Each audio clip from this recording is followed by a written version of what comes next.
কি খুঁজতেছো? হ্যাঁ, কিছু খুঁজি না, আসলে দেখতেছি জিনিসগুলো সব ঠিকঠাক আছে কিনা। কি ঠিকঠাক আছে কিনা, কি নিয়েছো? আরে অনেক দিন পর মানে আমার এই ছোট্ট কুড়ে ঘরে এসে এবার শীতের যে ভরপুর বাজারটা, টাটকা টাটকা বাজার বের হয়, আজকে প্রথম করলাম। কারণ প্রায় 1 মাসের মতো হবে বাসাটাতে ঠিক মতো ছিলামই না। বাড়িতে থাকলাম, শ্বশুর বাড়িতে থাকলাম, মানে বাবার বাড়ি শ্বশুর বাড়ি সব মিলায়ে আজকে প্রথম মনে হয় শীতের বাজারটা একটু মন ভরে করলাম।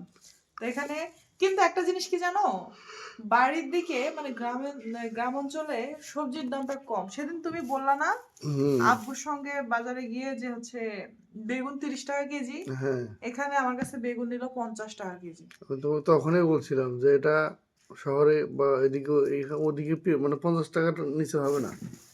আমি এটাই ভাবলাম যে ওখানে বাড়ির ওদিকে কত কম, আর এদিকে দেখো সেই জিনিসটাই। আমি ঘুরে ঘুরে ওই জন্য কয়েকটা দোকান দাম করলাম, কিন্তু না, দেখলাম যে সেম, সবখানে একই। তো এই জন্যই ভাবতেছি যে কি একটা অবস্থা। কি কিন্তু নিছো শীতের দেখি? সময় ভরপুর সবজি থাকে, সে সবজির তো দাম কমে, কিন্তু তারপরেও দেখলাম যে গাজর? গাজর।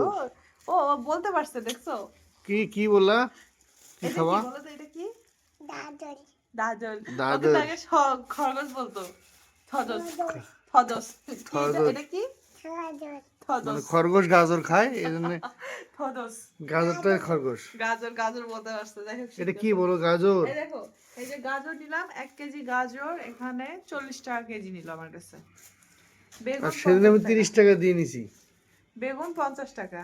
হুম, 30 এই টাকা। যে ফুলকপি 30 টাকা কেজি। ফুলকপি 10 টাকা কেজি, 10 টাকা। 30 টাকা কেজি। সেখানে গাজর। এইটা নিচে আমার কাছে 20 টাকা, মানে হাফ কেজির হুম। বেশি হচ্ছে। হুম। আবার এখানে পেঁয়াজ 50 টাকা কেজি। আর আলু এইটা নিচে 20 টাকা, আর লালটা চাইছে আমার কাছে হচ্ছে 30 টাকা, মানে 35 টাকা চাইছিল, পরে 30 পর্যন্ত করছে, আমি ওইটা নিয়ে নাই, সাদাটা নিয়েছি। আর এই যে শাক নিলাম, তবে শাকটা মনে হয় একটু সস্তাতে পাইছি। 2 ধরনের শাক নিছি, লাল শাক 2টা নিছি, আর পালং শাক 2টা নিছি। লাল শাক 2টা 10 টাকা, পালং শাক 2টা 10 টাকা দিয়ে নিছি। এইটা শুধু একটু কমের মধ্যে পাইছি, বাকি সবকিছু আমার কাছে বেশি বেশি মনে হয়েছে। সবকিছু বুঝছো? তো বেশি। কিন্তু একটা জিনিস, সেটা হচ্ছে শীতের সময় তো সবজি অনেক প্রকারের থাকে, সবজির দাম কমে, কিন্তু এখানে সবজির দাম একদম এখনো মনে হচ্ছে তুঙ্গে উঠে আছে। সিম নিলাম না, অনেক সুন্দর সুন্দর সিম পাইছি, সেগুলো নেই নাই, কারণ বাড়ি থেকে সিম নিয়ে আসছি, সেগুলো আছে যার জন্য সিম নেই নাই। আমি একটা জিনিস অনেক করে খুঁজলাম, কিন্তু সেটা পাইলাম না, বুঝছো? কি? এই যে পেঁয়াজের ফুলটা আছে না, তুমি তো জানো এটা আমার ভালো লাগে, বাট খুঁজলাম পাইলাম না আমি।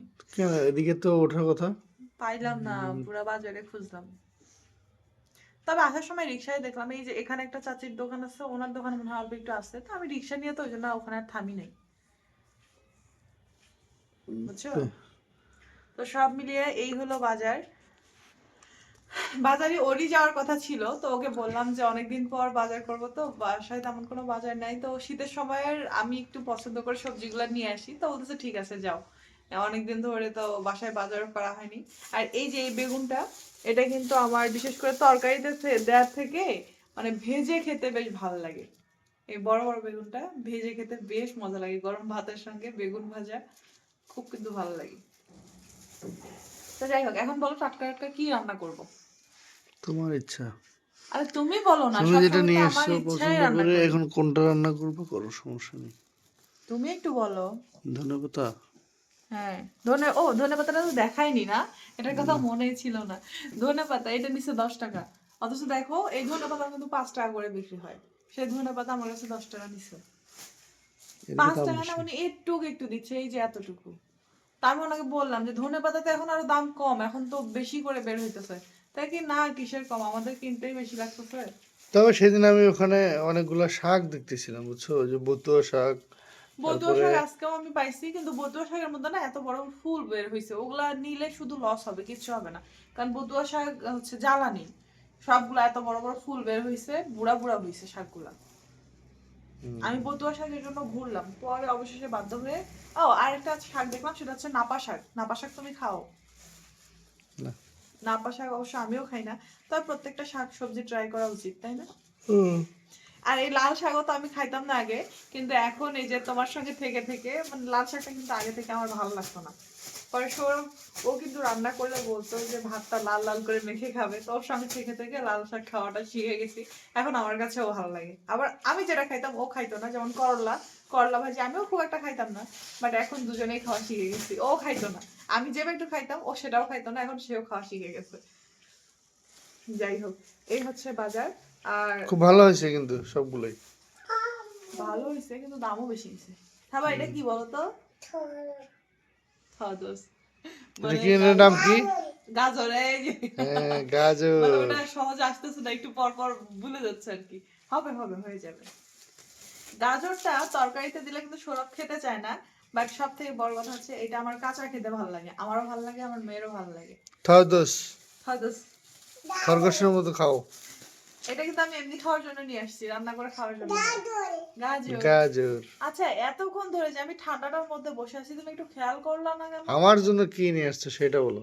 আমি কিছুই আনি নাই, আমি তোমার জন্য আসছি। আচ্ছা, উপরে এসে বসে এখন। হইছে এতক্ষণ পরে, আমি এখন ঠান্ডাটার মধ্যে কতক্ষণ ধরে আসো বসে আছি, আসো একবারও খেয়াল করলো না, কতবার আসো try আসো আসো, করেছিলাম। উপরে এসে বসো, আসো আসো। আসছে এখন জোর দেখাইতে বলার পরে। যাই হোক, আর কিছু বলবো না আমি। তুমি ভালো বাইরে আছে। যাবে এখন? হুম। তুমি যদি বাইরে যাও তাহলে আমার জন্য দেখিও না, খুঁজে পেঁয়াজের ফুলটা পাও কিনা। আচ্ছা, দেখবো। আর যদি পাই তাহলে নিয়ে আসবো। পেঁয়াজ ফুলটা না আলু দিয়ে মরিচ চিড়ে দিয়ে একটু তেলের মধ্যে ভাজলে গরম ভাতের সঙ্গে বেশ ভালো লাগে। ও খায় না, একটু মিষ্টি মিষ্টি লাগে, বাট আমার কাছে ওইটাই ভালো লাগে, ও ওই জন্য খায় না। যাই হোক, সবাই ভালো থাকবেন, দেখা হবে নেক্সট কোনো ভিডিওতে। আজকে অনেকদিন পর এই যে ছোট্ট বাসাতে এসে একটা ভিডিও দিলাম, আর সেদিন আমি বলছি সেদিনের ভিডিওতে যে হচ্ছে আসলে বাইরে থাকার কারণে ওইভাবে আমি অ্যাক্টিভলি ভিডিও দিতে পারতেছি না। তো এখন থেকে ইনশাল্লাহ রেগুলার ভিডিও পাবেন। সবাই ভালো থাকবেন, আর যারা যারা এখন আমাদের চ্যানেলটি সাবস্ক্রাইব করেনি অবশ্যই সাবস্ক্রাইব করে রাখবেন। আপনাদের একটু সাপোর্ট আমাদের জন্য বিশাল কিছু। তো আল্লাহ হাফেজ।